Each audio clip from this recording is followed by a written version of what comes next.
Warning: some contents may be disturbing. Viewer discretion is advised.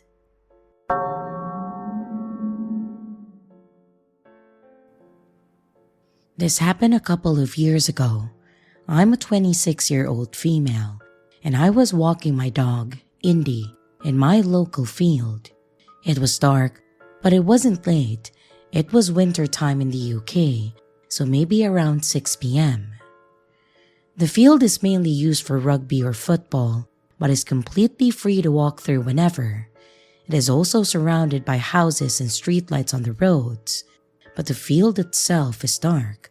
So, I had brought a torch with me, mainly so I didn't trot in any dog shit. I've come in one entrance of the field, and I'm following a path that leads to another exit or entrance. I use the field to make a loop back around onto the road and then back to my house, giving my dog some off-lead time whilst in the field. Anyway, as I'm walking up in the field, I notice a figure in the exit or entrance that I was going to use to leave. I keep my eye on this figure as they have very dark clothing on and their hood is up. I'm shining my torch as I'm walking so I know the person knows that I'm there, as it's very obvious. At first, I wasn't really nervous, more so just being vigilant. Indy is a wonderful German Shepherd, so as you can imagine, I feel pretty safe with her.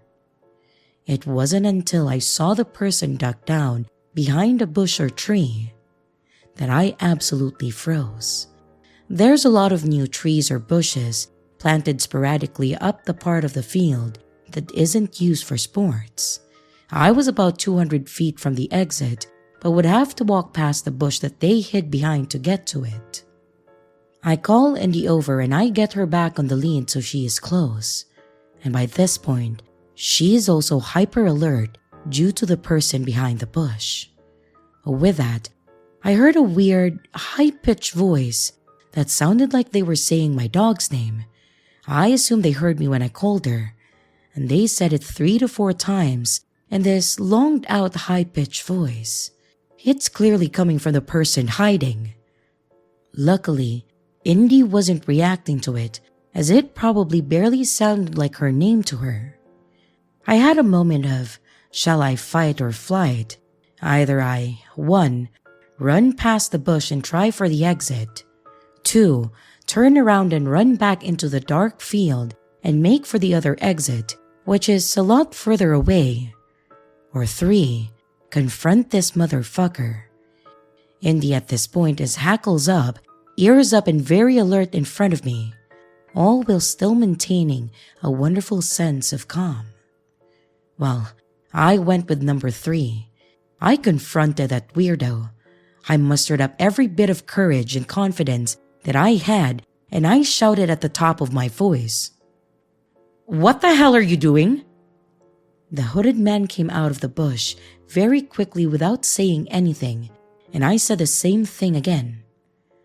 "What the hell are you doing trying to scare a young woman?" I'm so glad my voice didn't shake or break when I said it, as I really was terrified at this point.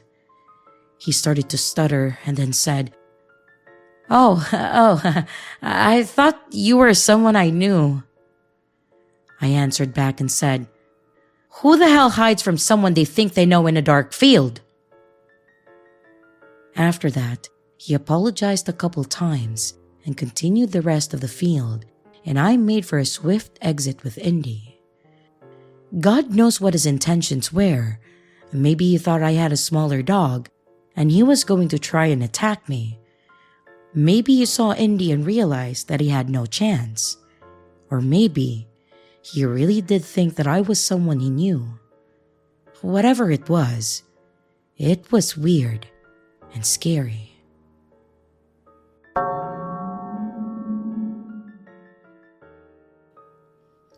For a bit of context, I need to explain how transportation works in the area where I live. So, where I live, the public transportation is absolute shit. There is only one not very reliable public bus that takes you in and out of the residential area and is a long way walking. So, the people in this residential area came up with a cab sort of system where you pay by the seat. So, one of these cabs fits up to 4 people, and a little under a year ago, they decided to identify these cabs with a sticker with a number that states that the car is part of the cab line. Also, that the drivers have to have an ID that has the cab line info. Now, on to the story. A couple of times, men have tried to give me a ride, and I do my best to ignore them, but sometimes it's a little bit scary. The part of the residential area where I live is a little bit isolated, so not a lot of cars or people go through there, and I have to walk alone from my house to the cab line or bus stop. In one opportunity a couple of months ago, I was walking from my house to the stop, and I was wearing headphones, so I wasn't paying that much attention. First mistake on my part, really. A car pulled over next to me, and this wasn't all that strange because I have been using this cab line for a while, and a lot of drivers know me, and if they see me, they just pull over so I don't have to walk all the way to the stop. The driver said, "Hey, are you going to..." Then mentions a place of destination. I said yes, and I got inside the car without checking the windshield for the ID number, which is the second mistake on my part. Here is where alarms started going off in my head. First, the cars in the line tend to be older cars with no AC, and this was a newer car. When I got in, he locked the doors and then turned on the AC. In this point, I finally realized that this wasn't one of the cabs, but a complete stranger. He began to ask me things like my name, exactly where I lived, and other personal things. I responded very vaguely with my heart beating really fast. I was starting to panic, so I texted a friend my location and I told him to call me ASAP. At this point, we were close to the destination, and this guy was not slowing down the car and was about to pass the stop.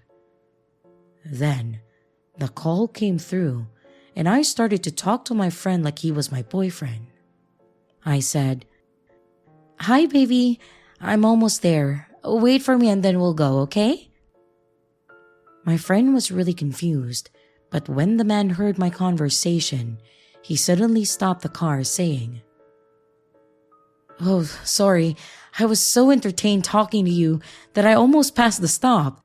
Maybe we could see each other again." And then he unlocked the car, and I bolted out barely saying anything. After that day, I became more aware of my surroundings, and I tend to only get inside the cabs in the stop unless I clearly see the ID on the car. A couple of my friends said that I was just overreacting, but still, it scared the shit out of me. Then, today comes. I was walking from my house to the stop, no headphones in this time, and when I'm halfway there, a car starts driving slowly next to me. I keep on walking, and the older man that was driving starts talking to me. He says, "Are you Alicia's daughter? Do you live around here?" I responded no, that I'm not, and I keep on walking. He insisted, saying that he was a neighbor and that he could give me a ride. I replied again that I wasn't and that I didn't want the ride. Mind you, my mom wasn't called that and has been dead for over a decade, and my grandma that people sometimes confuses to be my mom is not called that either. He kept insisting, and I began walking faster, approaching the stop where there were more people. At this point, the man became angry and started to yell, saying that this was the last time that he would be nice to me and then offer me a ride. Then he sped up and left. Finally, I got to the stop to get inside a cab that left in my destination. When I got to work, I told my boss and she said, "Ah, thank God you kept on walking. You could have been kidnapped." Well, yeah, that was my morning. I really need a car.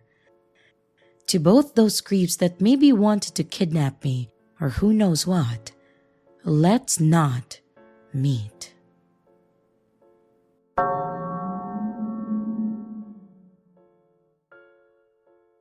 I have a story that is probably one of the most disturbing things to have ever happened to my family. I say my family because it was more so my grandparents, but it's something that has been kind of held close to all of us since it happened. All of this happened on my grandparents' property, and my grandpa was even looked at as a suspect for a moment, but was eventually cleared for the whole thing. Even still, this whole event was devastating for my grandfather, for reasons that will be obvious in a little while. I do need to give a small bit of context, so bear with me while I detail a few things. This happened quite a long time ago.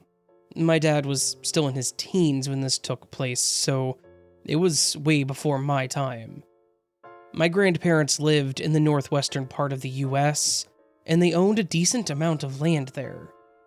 It all belonged to my great-great-grandfather and had been passed down twice at this point to my grandfather, Ronald.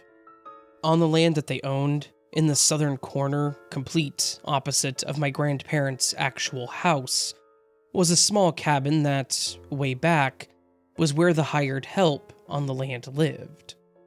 By the time my grandfather got the land, the cabin was empty, and was used more for storage than anything. Still, they kept it up, and made sure that if anyone ever wanted or needed to stay in the cabin, they could. My grandfather kept the land around it tidy, and kept it up on the maintenance of the building. It is important to mention that this cabin, being on the opposite end of the property, was nowhere near the house. In order to get to the cabin, you would have to get on the road, circle around the property until you hit the south end, and then pull up the driveway to get to it. In the fall of 1965, my grandfather's cousin, Walter, a man that helped raise my grandfather because they were separated by about 12 years, came to visit my grandpa, and asked him if he could stay in the cabin for a little while. Apparently, Walter had, in his words, fallen on hard times, and needed somewhere to stay for a couple of months. My grandfather didn't ask him any questions about what had happened, because Walter was family, and he said that Walter was welcome to stay for as long as he needed. Obviously, my grandpa was suspicious that something was going on, that Walter had done something illegal or questionable, because he'd been in with some questionable people in the past. But again, he was family, and my grandpa never questioned family or left them in the cold. He was a man that didn't say much, but he was very loyal to those that he knew and loved, because that's how he was raised. A few weeks passed, and Walter had set up his home in the cabin. My grandfather went over to visit with him a few times over the first week to see how he was doing. Walter seemed a bit nervous at first, but as the first month came and went, he seemed a lot more comfortable and less on edge. Again, red flags, I know, but my grandfather was confident that Walter would be able to handle whatever it was. He did ask him if he should be worried for himself and his wife at one point, but Walter told him that everything was fine, and that he would just be there a few months until things settled down, and then he would be out of his hair. Again, questionable comments being made there, but in the end, my grandpa just said that Walter was free to stay as long as he needed, told him where the ammo for the hunting rifle in the cabin was, then went back home to my grandmother and my father. A couple more weeks passed, and my grandpa hadn't heard much from Walter. And that Saturday, he decided he would take the trip around to see how he was, and to ask if he wanted to help with some work that he needed to do. He pulled his truck up to the cabin, and immediately felt like something was off. Walter's car wasn't in the driveway, but the door to the cabin was wide open. My grandpa thought initially that Walter had to take off in a hurry and left the door open. Obviously, this bothered him, but it would have been the better alternative to what did end up happening. My grandpa walked up to the cabin and called out for his cousin, but there was no response. Then he walked in. He knew immediately that something horrible had happened. My grandfather always described what he saw as a scene straight out of his worst nightmares. The furniture in the cabin was overturned and destroyed. One of the windows was shattered, with the glass on the inside of the cabin, meaning it had been broken in, and the air was thick with that coppery scent of blood. There was a massive dark stain on the carpet in the living room, and a trail that led from there out the back door of the cabin, like the person that was bleeding had been dragged out of the cabin. Then he noticed the large, bloody knife that was stabbed into the cabinet, pinning a piece of paper to it. And my grandfather's blood turned cold as ice when he read it. "Sorry about your cabin, Ronald. This wasn't personal, and we have no beef with you. Don't bother trying to find him. We were told to take care of him and to make him disappear. So he did." My grandpa said that those words were like a cold hand around his heart, that they made him feel sick to his stomach when he read them. He panicked and started shouting for Walter, but he knew deep down that there wasn't going to be a response. Whoever Walter had messed with had taken care of business, and that was the end of it. Grandpa raced back home and called the authorities, telling the cops that he thought that someone had been murdered in the cabin. Their investigation ended up yielding more questions than answers. Of course, back then, forensics wasn't exactly a super complex thing. The only clue was the blood, the knife, and the note. And Walter was never found, dead nor alive. A fact that hovered over my grandfather for probably the rest of his life. The cabin was a crime scene for a while, and the officers and investigators coming through every once in a while to try to find clues, or to ask my grandfather questions, but after a little while it was released back to him to do with as he pleased. My grandpa ended up moving all of his tools and everything he needed out of the cabin. It burned everything else in it, and then boarded up the husk that he left behind. He wanted to demolish it, but he never did. I think that it haunted him too much to do so. Like, he wanted to, but then kept telling himself that maybe Walter would come back. The only time that I went out to that side of the property as a kid, my father told me the story of what happened, and I saw that the building had pretty much been destroyed by nature. Overgrown, wood rotting out, and so forth. My uncle ended up taking over the land, as my father had moved out of state, so he offered it to him instead, when both my grandparents had passed away. My uncle did end up demolishing the old cabin, so there's nothing left there now but the memories of what happened. As of today, Walter's case is obviously on ice. No evidence, no new leads, and everyone involved is probably gone by now. But whatever ended up happening to Walter, based on the state of that cabin, I have to imagine that it wasn't quick, nor painless.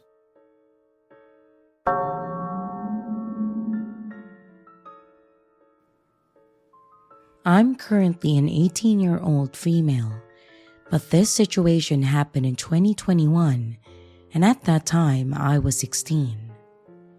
It was afternoon. At around 3:30 p.m., I was returning home from my classes, and at that time, there was a high spread of COVID-19, so school was happening online. But I had no other options than to go take some notes from my teacher, as there was an important exam coming. Normally, I wasn't allowed to go outside because my knowledge of roads and areas were pretty poor, but my teacher's house was about 3 kilometers away and on the same route as our old apartment, so they let me. Now, on the way there, there's this fuchka stall where I knew the shopkeeper since childhood. For those who don't know, fuchka is a popular, affordable, and delicious snack in our country. While I was walking home from my teacher's place after fetching the notes, I decided to snack on some of those fuchka and have a chat with the kind shopkeeper. The roads were kinda empty at that time, and most of the shops were closed. Only a few passerbys were here and there too. As I was eating, I felt someone touch my hair suddenly from behind, which startled me. I had my hair as a ponytail at that time, and when I turned around, it was an old woman who looked homeless, probably in her 60s or early 70s, smiling at me. She asked me if I could buy her the snacks, and at that time, I kind of felt awkward, but I didn't know how to deny her, so I just said yes, even though I didn't carry enough money. I just asked the kind shopkeeper to give her my part of the snack that was left. I didn't really mind this, but when I started to leave, she grabbed my right hand tightly and said, God bless you, child. If I could see my granddaughter, she would be just like you. And something like that. I was awkwardly smiling and nodding at that time because I felt uncomfortable. I did try to pull my hands away from her grip politely, but she didn't budge at all. She then started talking about how she raised her daughter and son, and how her alcoholic but rich husband used to beat both of them up and pretty much assault them, and how she kept silent about all of it because of the money. And later on, when her children grew up, got a job, and got married, her husband got into gambling and lost all of his money. He then went into debt and died of a liver failure. Now, she was helpless. She went to her children, but they resented her because they were greedy, so they didn't help her as they were happily settled in their lives. She told me how she lost everything and other shit for the next 2 hours. I did sympathize with her, but at the same time, I had to return home because I was too late. The woman had a very eerie body language. She later on asked me about where I lived, and dumb me at that time told her about that. She asked my dad's name, so I told her, and she said that she knew him and started saying things like how he was a nice man. It wasn't a surprise to me, as my dad is popular around our locality, as he's a helpful person who participates in charity work and things like that. So, I don't know what came into me when I asked her for a description of my dad, and she literally described him in total opposite. She just described my physical characteristics, but the thing is, I look like my mother, and me and my dad don't have similar body skin color or even height, even though I do have his smile and nose. I said okay, and I tried to pull away my hand, but she didn't budge again. And mind you, she was holding it for 2 hours straight, and while we were talking, she was kind of walking me towards the starting of this dark lane by the road. She now kept on talking about how she wanted to take me to her home and feed me some sweets. But that's when it clicked to me. She told me that she has lost her everything.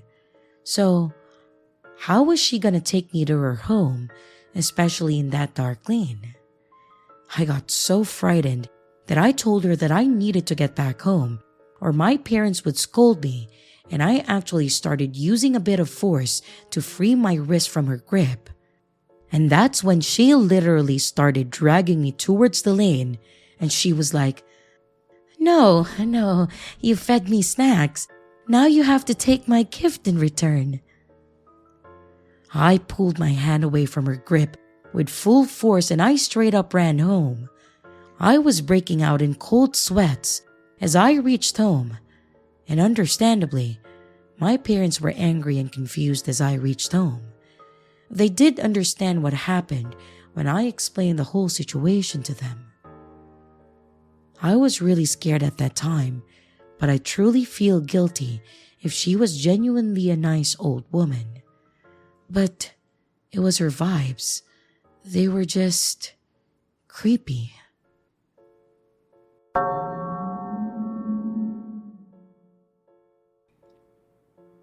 Once, while I was at Walmart, I passed by a younger 20-something guy heading to the auto care section to grab something.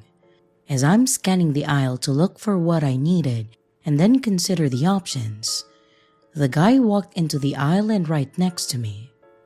Conscious of how close we were, I stepped to the side to allow him more room while I considered which option to get. The guy started talking to me and asked which car organizer I would get. I looked at the options for car organizers and I started making suggestions based on what he was looking for. I don't work at Walmart, which was very obvious. He then asked me my name, which made me slightly uncomfortable because I did not know this dude. Something you should know about me is that I was raised to be polite, but I was polite to a fault, and I, uncomfortably, without thinking, gave up my first name. He then asked me how old I was, to which I replied my age, which was under 20 at that time, and I looked younger. He asked where I lived, and I felt very uncomfortable by this time, but again, polite to a fault. I said that I live nearby, and he asked me where, so I quickly replied in town, trying to be careful not to say where. He then asked me where I worked, and at this point, I am extremely uncomfortable and aware of all the information that he now knew about me. I did not want to tell him where I worked, but he would know if I lied because I was clearly wearing a company shirt. I replied with just the general type of work it was, and then he asked where that was at, so I replied with an approximate time to get there, but overshot it on purpose. I did not mention the town name, as there were several branches of the company. This entire conversation happened within the matter of 20 to 30 seconds, barely enough time for me to process. He then attempted to make more conversation, and I either answered with very short replies or just slight chuckles to give off the idea that I did not want to talk. He finally said thanks and then walked away. I started texting my boyfriend like crazy because I was freaking out and I didn't know what to do. I'm a pretty small person, so it might seem as if I'm an easy target. So, I was standing in that aisle for the next few minutes talking over text. Suddenly, the guy, who seemed very interested in what car organizer to get, came back and quickly put the car organizer down, smiled at me, and then left. He didn't even buy the organizer. It wasn't like oh, I shouldn't spend money on this, so I should just put this back. It was almost like he just had it as a prop and stopped needing it. Needless to say, I was very careful throughout the rest of the store and had a worker walking me to my car.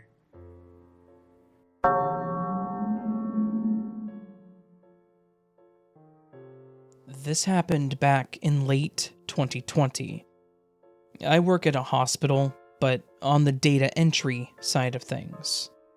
So, most of the time, I was able to work from home, but I had to go in once a week for a mandatory meeting and to swap out or shred any documents that I may have had. Unfortunately, on this Thursday, I was due in the office, and we were expected to have a pretty heavy snowstorm. It was just a light dusting by the time I went in that morning, but I watched from my office window as my car was buried inch by inch in snow. By the time I was leaving for the day, it probably took me an extra 15 minutes to dig my car out. It was older, so I had to let it warm up, otherwise it wasn't going to go anywhere fast. But finally, I was on the road and headed home. I was living in a newly developed apartment complex, which meant there was a whole lot of nothing around the area. It was in a pretty busy city, but the side road to my apartment complex was all new, so it was a pretty long and boring road, typically. So, as I was coming home, I turned onto the old highway, thinking it would be easier to get through, expecting the roads to have been cleared, or at least treated. As I drove, I could see a dark figure in the distance. It looked like someone was standing on the side of the road, possibly about to cross it. As I mentioned, I was on this little side highway that was a shoot-off from the larger and more heavily used one. So seeing anyone out here on foot wasn't simply uncommon, it never happened. Especially not in these kinds of snowstorms. So I slowed down, just in case they tried to cross in front of me. Visibility was down, so I didn't want to risk them not seeing me either. But as I got closer, it looked like the person wasn't moving, and I would soon learn why. As I approached, I slowed down next to it and saw not a person, but a scarecrow. I was definitely confused, but I guess more relieved that it wasn't a person standing out there. I remember chuckling to myself, but then continued on down the road. But that wasn't the end of the strangeness that night. This road had several curves, and the right shoulder was more of a cliff than a shoulder. There was a guardrail around it, but there was a steep incline behind it that would probably stop you better than the barrier. So, as I drove around these curves, I saw another scarecrow, and another. I probably saw one around every curve, and it made no sense. This happened in December. I would expect to see maybe reindeers or other possible Christmas decorations, but not scarecrows. There wasn't even any agricultural land around this road, so they really made no sense. But as I drove by them, it started to become pretty eerie. The heavy snowfall and winds made it hard to see, and then spotting the dark and human-like scarecrows was kind of putting me on edge. Because I was getting nervous, I kept my speed lower than the limit, and kept looking along the sides for more of these scarecrows and hopefully an answer for it. However, I was clearly struggling with tunnel vision as I looked for them because, out of nowhere, there was a loud thud, and a dark figure hit the front of my car. I was terrified. I slammed my brakes, which made me skid due to the conditions of the road, but thankfully I wasn't going the 45+ miles per hour that the road called for, so I was able to get my car under control. After coming to a complete stop, I sat motionless, trying to catch my breath, when I noticed my cracked windshield. This brought me back to my surroundings and realized that I may have just hit a person. I got out of my car, now shivering, not from the cold, but out of fear. I look behind my car and I see a pile of what should be a body. Their back was to me, but the legs were bent backwards, and unnaturally so. They had clothes on, but from their position, I was certain they were dead. My heart was racing, and I felt like I was going to be sick, but I continued to walk towards them, shouting if they were okay. Yes, I asked if they were okay. I was scared, dumb, and I didn't know what else to say in this situation. But then, I got close enough and realized that something was wrong. Again, this was not a person. It was a mannequin. What the hell was going on here? There were random scarecrows everywhere, and then out of nowhere a mannequin falls from the sky and hits my car?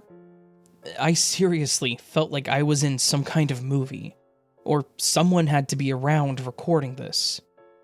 I nudged the mannequin with my foot, and after confirming one more time that it was not a person, I started walking back towards my car.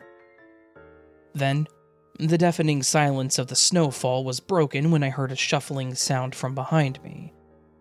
I turned around and saw a man sliding down the hill on the right. I stopped and watched as he walked towards the mannequin and started picking it up. Then he shouted back towards the hill, and 2 more people came out and slid down the hill toward him too. I was standing by my car at that point, ready to jump in and lock the doors. I started to fear that this was some kind of setup that I'd heard about online, where someone pretends to get hit by your car, or maybe they claim they're broken down on the side of the road, and when you pull over, more people come out and try to rob you or something. They were all in big jackets and overalls, all wearing balaclavas, and had their hoods over their heads. I wouldn't even be able to give a description, so I was prepared to get in my car and just call 911. But I couldn't help but watch as the three of them started picking up the mannequin that was now in pieces under the clothes. The first guy then stopped to wave at me and said, "Sorry about that. We're just trying to have a little fun." I just stared at them and gave them a limp wave back, and watched as they finished picking up the mannequin. One of them threw the head to another, and then they all marched back up the hill and out of view. What did I just witness? Was that really a couple of full-grown, I think, men playing with a mannequin on the side of the road? I just got in my car, frowned again at the crack, and drove away. I was even more on alert at that point, looking all over the place and probably not going faster than 20, just to make sure that nothing else happened. And thankfully I made it home shortly after with no other incidents, and no other scarecrows seen. I locked the door to my apartment and kept looking around to see if anyone had followed me home. I don't know why that had me so paranoid. They definitely didn't seem like they were going for a robbery or something. I mean, after watching them walk away and not even approach me, but it still freaked me out. Were they really just doing that for fun? And what exactly were they trying to do? I definitely didn't want to stop and ask questions, and I surely wasn't going to tell them that they owed me a new windshield, even though I should have. I never did see them again on that road, though I didn't leave my house again until that following week, I guess afraid of what or who might be out there. I even posted on the Nextdoor app to see if anyone else witnessed the same thing, but no one had similar experiences. I guess I was just the lucky winner that day. I still live in the same apartment, but I'm very suspicious about taking that road. So I got a dash cam, in case, God forbid, it does happen again. However, it seems like it was just a one-off thing, and their one-off day of fun has forever triggered a near panic attack any time I am on that road.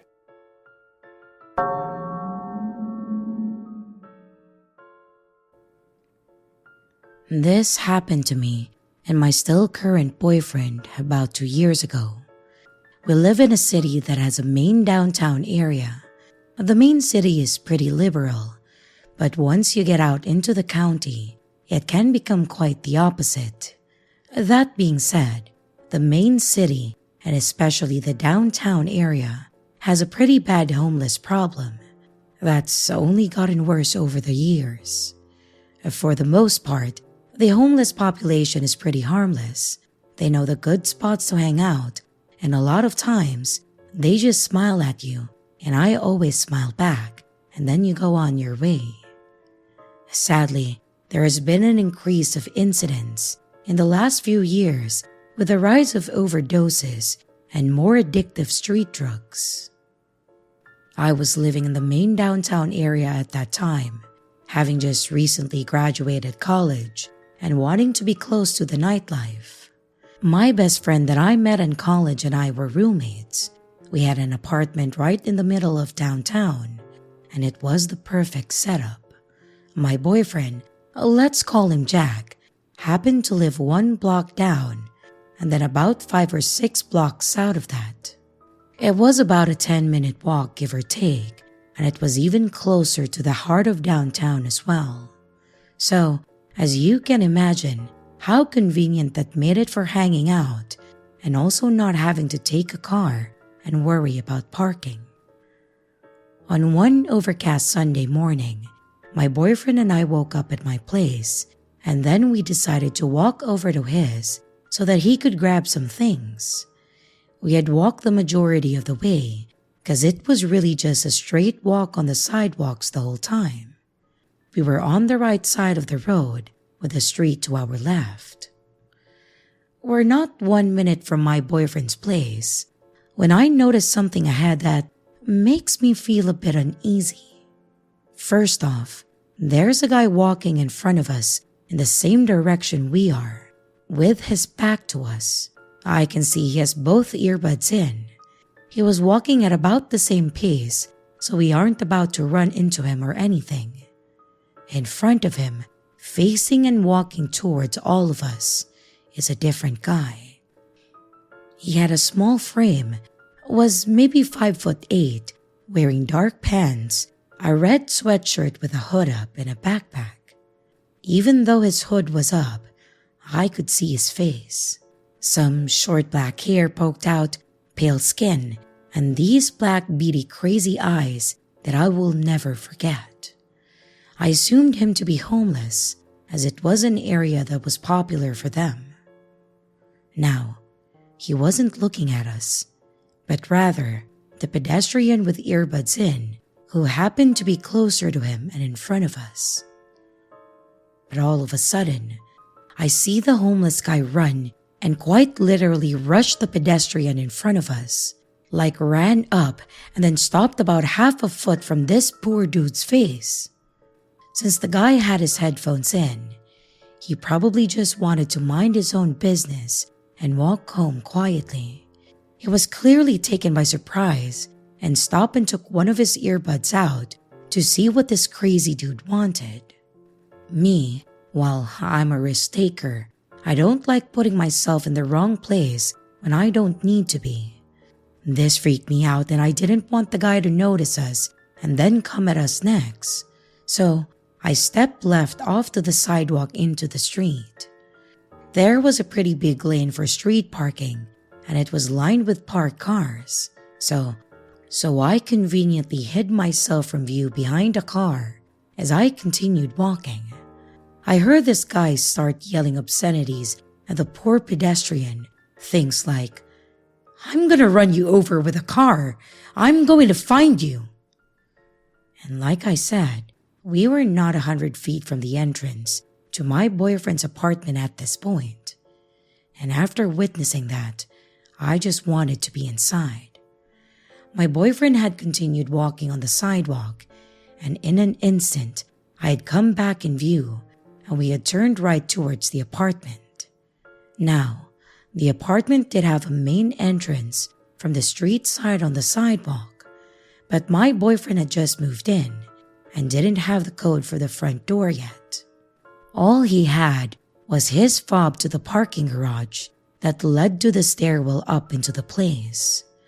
We were using that at the time to get in. We walked up to the parking garage door and then clicked the button so it would start rolling up. I hadn't looked behind me at that point. I knew that I probably should have, but a lot of times you just ignore the crazy people and they will in turn not bother you. So I was kind of following that tactic at that moment. The garage door was open and then we went inside. My boyfriend clicked the button to close it and we started the short walk to the door to the stairwell. The garage door was nearly closed and I don't know what prompted me to look back, but I did. And what I saw still gives me the chills today. It was the homeless guy from the street. He was squeezing under the garage door while he still could, and I remember the chill that ran down my spine as I locked eyes with his and I yelled at my boyfriend, "Jack, he's following us!" I'm not sure what I expected my boyfriend to do, but he pushed the door to the stairwell open and then started running. That was the "oh shit" moment when I realized that this guy had access inside because the door to the stairwell didn't require a fob or have a lock. Me, definitely not wanting to be the closest one to this guy, took off running after my boyfriend. As I pushed the door open and got inside the stairwell, I could hear the guy behind me doing the same as it was swinging back closed. I looked back and I locked eyes with the crazy guy once again, and I was about to shit myself as I realized my only option was to keep running and try to get inside our apartment and then close the door before he got there. Yes, this guy was smaller, but what really freaked me out is since he had a backpack, I had no idea if he had a knife or a gun in there. And I meant shit, why else would you chase two people and outnumber yourself? My boyfriend lived on the 3rd floor, so we proceeded to sprint up 3 flights of stairs. I could hear this guy's pounding footsteps behind me. And at last, we got to our level, opened up the door to the hallways, and sprinted to his unit without looking back. We then unlocked the door as fast as we could, and then slammed the door shut behind us. I remember looking through the peephole and expecting to see this guy standing there, ready to yell at us, but nothing. My heart was pounding. I mean, what the hell just happened? We called the cops and told them what happened to us. I'll admit, they probably did all that they could, but it didn't feel like enough. I was freaked out. This dude now had access and was inside the building and had access to all the apartments and residents. I just imagined him hiding in the stairwell for the next poor soul. Well, the cops came, drove around the perimeter of the complex for a few minutes, and they weren't able to search inside the building because apparently they didn't have access in, and then they left after not finding anyone. It took me forever to get the urge to finally leave the apartment to go run our Sunday errands. But we did. I'm sure the guy was high on drugs and decided to be crazy that morning and bother some unlucky people. He probably left after he realized that he was screwed if people found him there, and someone else called the cops.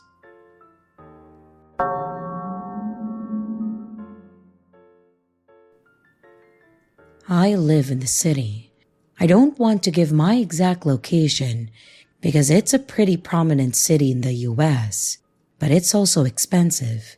I think city life is the best, and I can't ever imagine living in the country or in the suburbs somewhere. I live, work, and I guess you could say that I play out here.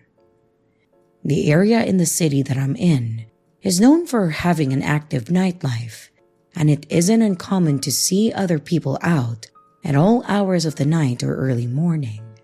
You could say that I'm a fitness nut, so I go out to the local park for a jog nearly every single morning. I love getting out there for exercise. You know the stereotype that things only really happen at night, right? I didn't think things would happen at around 8 to 9 a.m. There were people around walking their dogs or going to work or school, and despite things happening in other parts of the city, it is unthinkable for where I live. Anyway, there were supposed to be groups of men following women alone at around 8 to 9 a.m. I've never been the type of person to let someone force me out of something that I enjoy. So I decided to go for walks late at night with a friend or a couple of friends at a time. I organized with her at a local corner store. Perfect. I headed off and I waited. It isn't uncommon for her to be late, but I had been waiting at around 11 p.m. for around 30 minutes. I tried calling and texting her to make sure that she was okay. And on the 5th try, she told me she was okay, but didn't feel like going out with me. I was mad at her and I told her off for it. I didn't want to ruin the evening because I came out for a purpose and I was going to stick to the plan. The park is fairly well lit and pretty safe. I could see some other people walking around at that time, so I wasn't that worried. I sat off down the long pathway, listening to music and enjoying the cool air. I pondered, Starting a permanent habit of going out at this time by myself, I kept going, and I was sweaty, and gradually, people started to become fewer and fewer. Even when listening to my music, I heard what sounded like a scream. I stopped, took my earbuds out, and I listened for any more sounds. I was right under a light, and I tried to look if I could see anyone. Then I heard the distinct sound of a baby crying, and I waited to see if the baby would quiet down.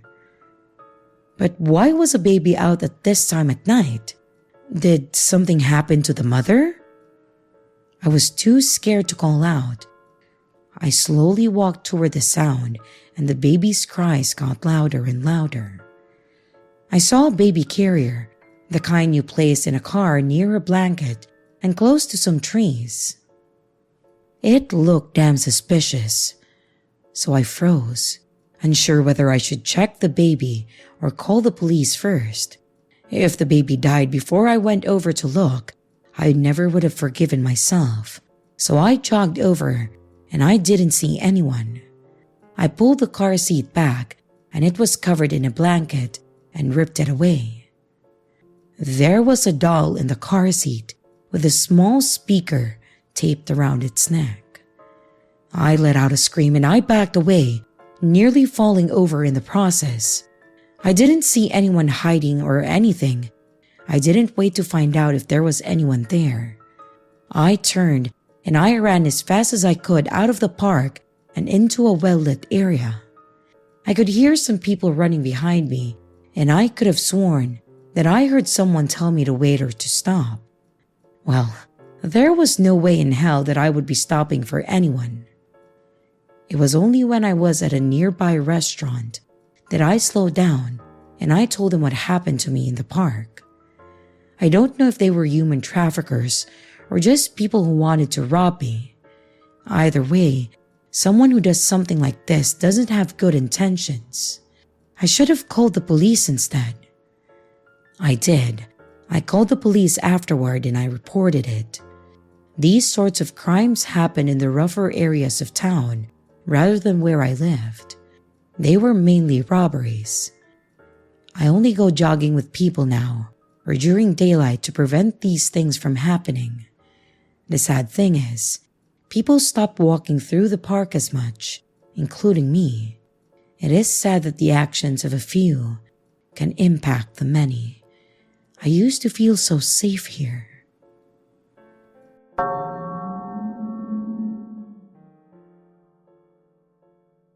Back whenever I was in college, I had a phase where I was very heavily into gaming. I was kind of your stereotypical MMORPG nerd. And if I wasn't in class or studying, I was online and playing with my crew. I'm not gonna lie, I made more friends playing that dumb game than I ever did trying to socialize with my classmates. The people online were more accepting, and were more willing to accept me into their circle even though I was a bit different. It's not fully relevant to the story, but I've always had an issue with self-identity, and obviously those years were a time for development. So it was a bit rough as I was trying to find myself. Thankfully, I had my crew, and I will always be grateful for most of them. Note the word most. There was one guy who, for the sake of the story, we're going to call Gaines. That was part of his username, and that's what we all referred to him as when we were in the crew, so it's a valid way to identify him. Gaines seemed like an okay dude, from what I knew at first. He was funny, he always had a quip ready or a joke to throw out there, and he knew pretty much everything about the game. He and I became pretty decent friends, often teaming up when no one else was online, and just chatting about random stuff. He was also in college, so we did have some common ground, and I think that helped quite a bit. It was a fun time, but after a little while, Gaines started getting a bit weird. He started messaging me out of our gaming sessions, which was kind of this unspoken rule amongst the crew. For whatever reason, we all had this understanding that we only talked to each other in-game, or about the game, and we never tried to get personal with each other beyond just being friends. It was probably an anxiety thing all around, to be honest, but it was what it was. At first, his messages were just friendly banter. He would send me an email about how much he hated the class he was in, how his professor was an a-hole or whatever. Nothing too far out there. I would respond with something short like, "Oh, damn man, that sucks. I know how that feels." Just basic responses like that. Then, after a couple days of him messaging me on the side, he pushed further and started asking personal questions. Like where I lived, questions about my family, if I was dating anybody, if I had any younger siblings, which, while unrelated, probably should have been a red flag, and random things about my daily routine. I figured that he was just curious, and probably just as awkward as I was, so maybe he didn't know how to start a proper conversation. I didn't really answer most of the questions that he asked. I mentioned that I wasn't super comfortable telling him about my personal life, and he seemed to agree and understand, saying that he didn't mean to make me feel uncomfortable. Then, out of nowhere, I got another message from him that turned up the creep factor. He mentioned that he found out the two of us, apparently, lived in the same state, and he said that we were practically neighbors. I never told him where I lived. I never mentioned what region of the country I lived in, so this revelation was a bit jarring.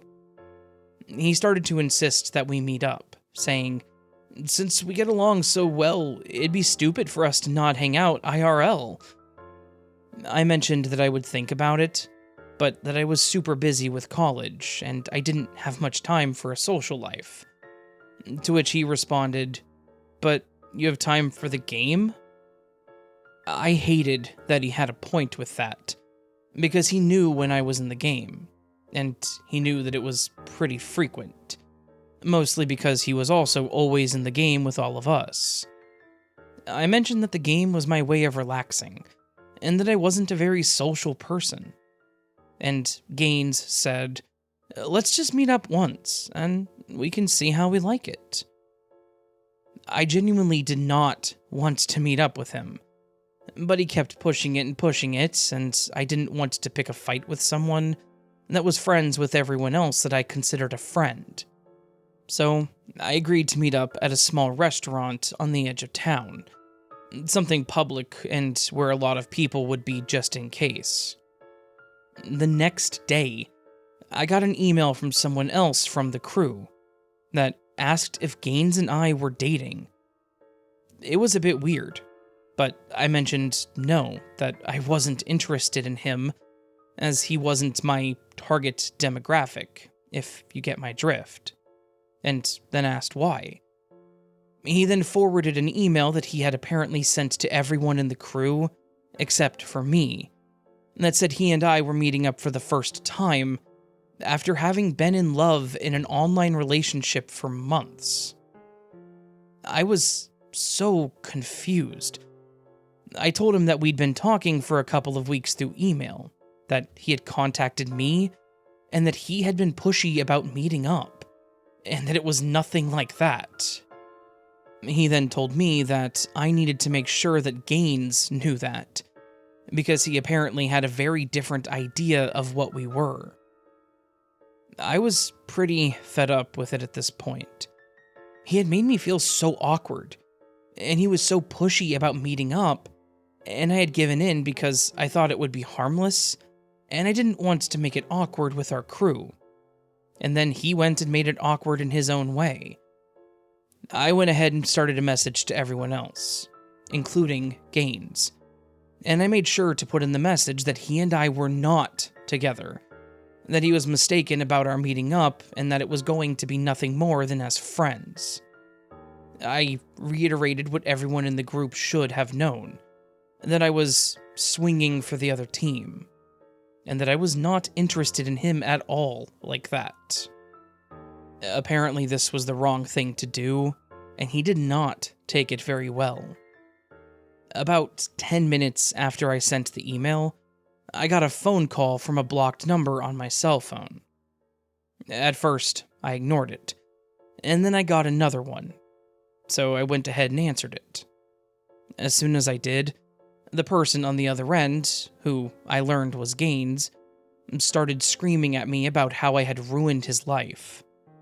Worse yet, as he finished his rant, he ended it by saying, "If I ever see you, Elizabeth Mary, you are dead." So he threatened my life and used my first and middle names, which told me he knew who I was, which was terrifying. I had never given him any information about me like that. He knew me by my username. My email wasn't even registered with my real name. It was my character's pseudonym. And then there's the fact that he was able to get my phone number to call me. I have no idea how this person knew so much about me, but he knew where I lived, my name, my number, but it was pretty clear that this was a dangerous individual. I did file a report with the police, since he was threatening me, but I didn't have much information beyond his email and username and that he lived kind of close to the area. The person I was talking to wasn't exactly a tech person, so it was a struggle to explain that I knew him from a video game, but the report was made. And, well, that was it.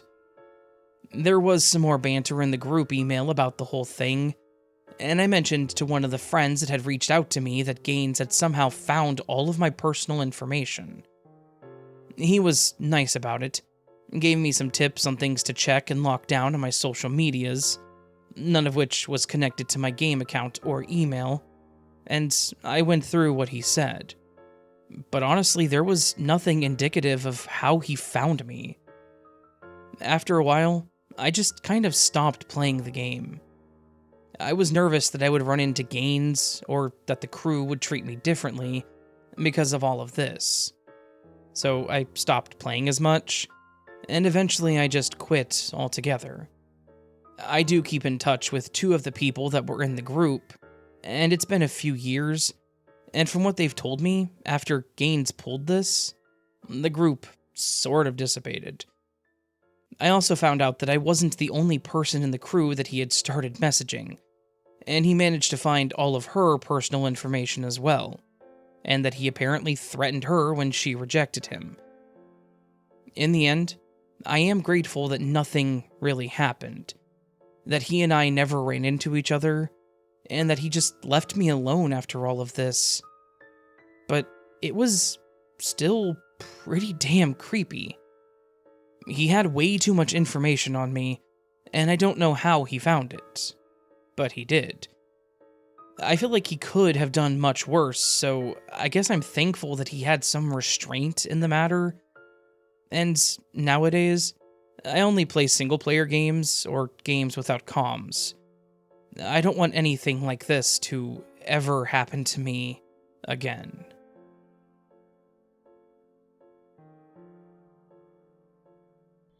And here's the riddle for this video.